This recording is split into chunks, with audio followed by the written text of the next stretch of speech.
Now we will tackle on the fundamentals of typewriting identification. I know that some people might believe that typewriting identification or examination is deemed as moot in this generation or age. However, nagihapon mga documents these days that were produced by typewriters, and that is why it is part of a question document examiner's problem to examine documents that are produced using a typewriter. Now, speaking of typewriting identification, of course, we will dive into the definitions that are aligned in this topic. So, first off, is we have a typewriter. As per definition, it is a writing machine with a keyboard for reproducing letters, figures, symbols, and other resembling printed ones. So kung mingon day tag typewriter, usa ni siya ka klase sa instrumento or usa ka makina nga kung asa naa siya'y mga keyboards nga ato ang gamiton sa pag-reproduce og letter. So sa unang panahon wala pay computer, wala pay printer para mas mapadali ang ilang pamaagi sa pagsuwat, paghimo og letters, documents or let's say, articles or journals, magamit sila og typewriter. Ang kaning typewriter usa ni siya ka makina nga kung asa na ay keyboard unya kanina asya ka ng murag rolling nga pen nga anhin nimo ibutang ang imuhang bond paper or writing material. Now every time that you type using the typewriter, kaning rolling nga pen mo isbog na siya gamay. And once mo isbog siya, imo na pud siyang ibalik. So somehow making letters using the typewriter is not that convenient kung ato siyang i-compare sa ato ang panahon karon, but before it was very convenient. So same with printers, it or computers, it is used to reproduce letters, so para mas mapadali ang ilahang pagbuhat og mga documents. Okay, now here we have the word alignment. So ang kaning alignment mo ni siya ang pagkasunod-sunod or let's say pagka-align. I don't know the Bisaya sa word nga align. So pagkasunod-sunod or pagka-align sa imuhang mga letters or characters nga naa sa imuhang document. Now speaking of alignment, we have the alignment defect. Bingon tag alignment defect, it means ang imuhang mga letters or characters is wala siya nagkasunod-sunod or wala siya natarong og imprint didto mismo sa imuhang writing material. So if you can see here na ay part sa letters nga dili kaayo klaro, napod diri na part sa letters nga nag-overlap siya, unya napod diri part sa imuhang letters nga wala nagsunod ang iyahang linya. So that is what we call an alignment defect. Okay, now an alignment defect is actually produced because imuhang typewriter is constantly used. So kung magsigi ka og gamit sa imong typewriter, it will cause an alignment defect. So sa kadugayan nimo og gamit niya na ay probability or possibility nga ang imuhang typewriter mag-acquire og mga depekto. So we have the twisted letters, the horizontal malalignment, vertical malalignment, and so on. But we will discuss these malalignments later, okay? Now here we have the term carbon impression. So kung moingon ta og carbon impression, it has the same concept as printer, you know? If mag-type ka, then mag-print ka, so that document is printed. However, kung mag-type ka using the typewriter, ang kadtong ma-imprint nga letters or words dito sa imong writing instrument, no, not writing instrument, writing material is not called typewritten words. We call those carbon impression. Nganong gitawag mo siya carbon impression tungod kay na-imprint ni nga mga letters or symbols or characteristics using the carbon.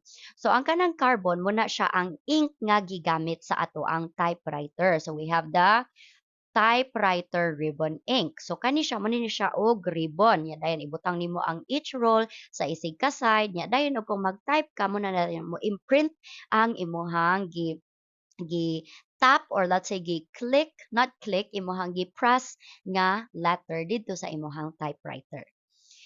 And here we have characters. So, ang kaning characters mo ni siya ang mga letters, symbols, numerals, or points of punctuation nga naa sa imuhang typewriter.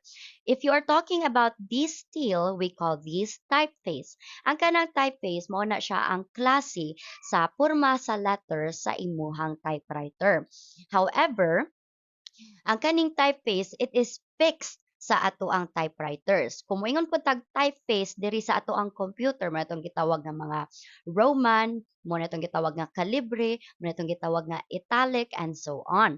Pero, sa atoang typewriter kani siya gitawag na nato siya og typeface tungod kay dili naman na nato siya mausab and it is fixed. Gitawag siya og typeface kay the moment nga mag-type ta using our typewriter, mo ni nga part sa atoang typewriter ang mo imprint dito sa atong writing material. So, sa atong typewriter na siya murag arm. Okay? So, kani siya, muni ang part nga imuhang i-press. So, let's say this is the letter H. Nya na siya konektado nga steel or metal. And here we have the typeface. Kani siya. So, once imuning i-press ang letter H, kani nga typeface or kani nga part mo ni siya imuhapak dito sa imuhang writing material or sa imuhang bond paper. Next, we have defects. So as what I have said, ang kaning defects, mga depekto nga naa sa atong typewriter. Now, defects are caused with constant use of our typewriter. However, the typewriter defects are very important when we examine typewritten documents because pinaagi sa pagtanaw sa mga abnormalities sa ato ang mga words or mga imprinted nga mga characters or symbols or words or letters dito sa ato ang writing material or sa atong document, pwede nato ma-determine kung asa ang source or unsa nga typewriter ang gigamit sa pag-produce ana nga document. Okay? Now, we also have natural variations. Now, kaning natural variations, like our handwriting, our typewriter will also produce natural variations. Nga naman, because as what I have said, if we use our typewriters constantly, syempre, makakause siya og depekto. And through the use or through those defects, makakause siya og natural variations. Unsa man ang natural variations? Muni siya ang pagkalahi-lahi sa porma sa ato ang letters or giunsa pag-imprint sa atong letters dito sa ato ang papel tungod kay naa siya depekto. However, those variations are natural. Okay? Next, we have the typeface. So this is the printing surface of the type block in a conventional typewriter. So we call this the typeface. And as what I have said, we have the typeface defect. Ang kaning typeface defect mo na ang depekto sa imong typeface. So na probability nga kani siya maklogged ang imong typeface. May tag clog meaning ang imuhang carbon nga particles magpabilin diri sa imuhang mga letters. So dili na ini kasuwat nimo ana or ini ka-type nimo ana, dili na kayo maklaro ang imuhang letters or na kuan nga mabali ang imuhang typeface. So we call those typeface defects. Now, speaking of typewriters, we have different types of typewriters, but you only need to remember two. So kani ang duha ang pirmi mo gawa sa board exam. We have the Pica and the Elite. So for the Pica typewriter, it has a 10 letter per inch. So sa usa ka inch makabutang ka og napo ka characters, napo ka letters, symbols or words, not words, symbols or numerals, okay? So, di ba I mentioned before nga na ay murag rolling pin ang ato ang typewriter. Unya mo isbog siya taga-type nimo. So, once maisbog na siya and mo reach na siya sa 1 inch, imo na pud siyang iisbog og balik. Meaning you have reached the 10 letters nga required or let's say maoray maabot sa ato ang paika nga typewriter. Next is we have the elite type in which makabutang taog 12 letters, symbols, and numerals per 1 inch. Okay? So, by the way, kaning 10 letters per inch or 12 letters per inch, muna itong gitawag nga typeface pitch. Unsa nang typeface pitch? Pila ka buok letters, symbols, or characters ang masulod sa usa ka inch. Now, there are conventional typewriters using type bars. Ang katong type bars, katong metal nga ako ang giingon. So, muna siya type bar. Okay? So, this is the keyboard and this is the typeface and this is the type bar. Okay? Now, There are also other types of typewriters, but you just need to remember the two. For Pica, there are 10 letters per inch, and for Elite, there are 12 letters per inch. Now, there are also different types of typewriters which only has 6 letters per inch, and for the teletype machine, it can have 12 letters or above. Ug napoy uban nga 14 to 16 letters, but these are special typewriters. Okay. Next, I have already discussed the Pica typeface and the Elite typeface. Next, we also have the typewriter using single element or ball. So, ang kaning typewriter using single element or ball, dili siya mag-use og type bars. Ang iyang gamiton is kanirang circular nga murag port diri sa sulod. So, instead nga mag-use siya og type bar, ang kaning circular nga port kay na siya lain-lain nga letters ingon ani siya. So, mag-press ka or mag-type ka diri og kaning letters mo rotate ni ang ball ug mo na siya mo imprint didto sa atoang writing material or sa atoang bond paper.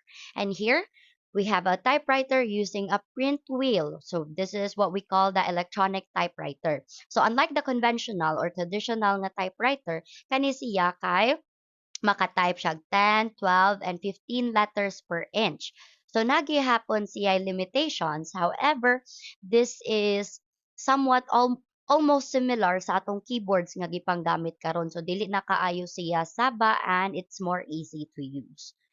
Next, we have the different types of typewriting defects or typewriter defects. We have the transitory defects and the permanent defects. Mingon tag transitory meaning lumalabay na siya nga klase sa depekto. So let's say for example, as what I have said, ang imuhang typeface. Magbutang ka diha na asya letter. Let's put the letter A. Unya, sige ka og type, syempre mo imprint man na si typeface sa atong typewriter ribbon. Sa kadugayan niyag sigig imprint, ang katong mga carbon nga residue sa atong typewriter ribbon mopilit na siya sa ato ang typeface. Pero kung atuan na siyang limpyuhan, pwede ra kayo na siya maayo dayon. Or napoy possibility nga ang atong typewriter ribbon dili na siya mo imprint kay nahutdan na siya og ink. So by easily replacing the ribbon, magamit dayon nato siya. Now when we say permanent defects, muni siya ang depekto nga dugay maayo or dili na jud siya maayo. So let's say for example, ang imong typeface or imong type bar kay mga bali. So that will be permanent or it will take time for it to be fixed, okay? And here we have the malalignment or alignment defects. As what I have said, ang kaning malalignment or alignment defects, take note everyone, ang malalignment ug alignment defects pareho ra na siya ha. It means mo ni siya depekto sa imuhang typewriter nga kung asa ang pagka-align or let's say ang porma sa imuhang letters, words, symbols or characters nga imong gi-type using your typewriter is dili klaro or dili siya na porma og tarong. Okay? Now, there are principal technique utilized in typewriting identification. So kung mag-examine ta og typewritten documents and we want to determine sa source sa kung asa nga typewriter or unsa nga typewriter ang gigamit sa pag-produce ana nga typewritten documents, muni siya atong sundon nga mga techniques. So first off is to measure the typeface pitch. Mingon tag typeface pitch, pila man ka letters ang masulod sa usa ka inch. So kung mingon tag 10 letters per inch, unsa man na nga klase sa typewriter? So that is Pica. Mingon tag 12 letters per inch, unsa man na nga klase sa typewriter? That is Elite. Mingon tag 14 to 16 letters per inch. So that is a special type of typewriter. Now, we can also look through the type size and design. So we need to verify the type size and design. So as what I have said, our typeface are fixed, right? So dili na nato mausab ang porma sa letters or sa characters nato sa ato ang typewriter. And by looking at the forms of the letters W, G, T, and also Q, maka-determine ta unsa nga klase sa typewriter ang gigamit nga naman because each typewriter has its own distinct formation of letters. However, I was not able to acquire a sample or a kaning picture to showcase sa example sa kaning nga mga symbols, okay? And lastly, we need to look for individual typeface defects. As what I have said, ang kaning defects sa atong typewriter, it will produce natural variations. And if there are natural variations, then it will be easy to point out which typewriter has been used to produce the typewritten documents. Now, let's talk about the typeface defects, okay? So first off is we have the vertical malalignment. So let's look at the definition first. So here, vertical malalignment is a character printing above or below of its proper position. So I know that if you type, it's not really in squares, okay? But this is just to give you a proper distinction. Mayroon tag vertical malalignment, it's printing above or below its proper surface. So let's say this is the actual this is the actual surface here. But your characters are being printed above or below the actual surface. So, pwede imuhang letters maabot diri or maabot siya diri. So, we call this one vertical malalignment. Okay. Next, we have the horizontal malalignment, an alignment defect in which the characters are printed to the left or right of its proper position. So kung si vertical malalignment either naa sa babaw or naa sa ubos, si horizontal alignment naa siya either sa left or sa right sa iyahang proper position. So let's say for example, this is the proper position again. And then, ang atong letters or atong characters is nabutang siya diri. It's far right or it's far left. Okay, so we call this one horizontal malalignment. And next, we have the twisted letters. Letters and characters are designed to be printed at a certain angle to the baseline. Once letters leans to the left or right of its proper position, such is called twisted letters. So let's say for example, this is your surface, your writing surface. Now this is the actual line. Now if it's in a natural portion or proportion, nara na siya dire, okay? But if it has a twisted letter or mo na iyang depekto na siya twisted letter, pwede ana siya unya na sobraan pod iyahang linya. So mo unsa ni siya mo overlap siya or mo intercede siya sa normal nga proportion. So this is, wait a moment, let me just change. Okay, so this is what we call vertical malalignment. Ang imuhang characters kay na print siya above or below the natural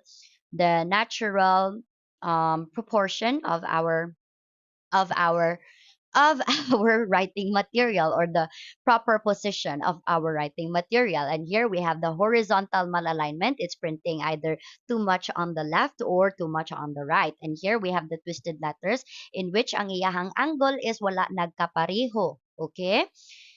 And next we have the, wait a moment, we have the off its feet. So this is the condition of the typeface printing at which then the character outline is not equally printed. That is, the printing is heavier in one side than the remainder of the outline of the character. So when tag off its feet, it means ang side sa usa ka side sa imong letter is nasubraan ka baga compared sa other nga side. So let's say for example, this is your character. Oops, wait a moment.